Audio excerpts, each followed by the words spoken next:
સાંસારિક સંતાપોના નાશ માટે આ લોકમાં માણસ જવો જોઈએ.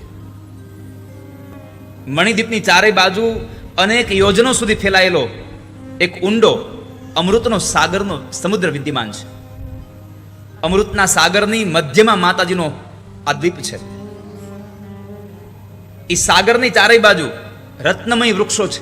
વૃક્ષો ઉગે પણ રત્નો થાય છે. એમાં ઉત્તર દિશામાં લોખંડની 7 યોજન વિસ્તારવાળી એક ગગન સ્પર્શી દિવાલ છે. માતાજીનો જે કિલ્લો છે એના પછી એક સમુદ્ર છે.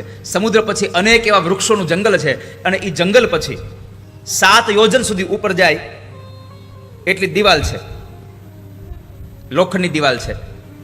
દક્ષ આદિ નાનાવિધ યુદ્ધ કલાના પારંગતો તેમાં રહે છે. આ પરકોટમાં મીઠા જળનું સરોવર અને બગીચાઓ છે. આ લોખંડના પરકોટાની આગળ કાંસ્ય ધાતુનો એક મંડલાકાર પરકોટ છે.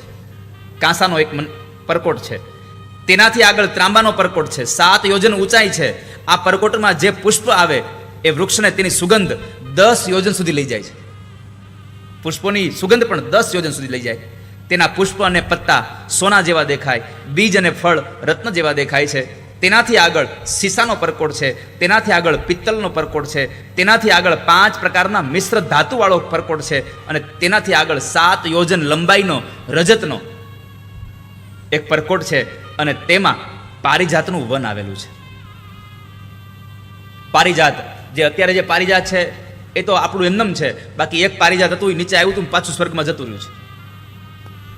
પારિજાતનું આખું વન છે અને એ વન સુગંધથી જ શોભિત થયેલું છે.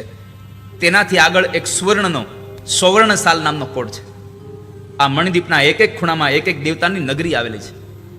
હવે તમે વિચાર કરો કે માતાજીના એક દ્વીપમાં એક એક ખૂણામાં એક એક દેવતાની નગરી છે. હવે નગરી તો નાની હોય નહીં આની.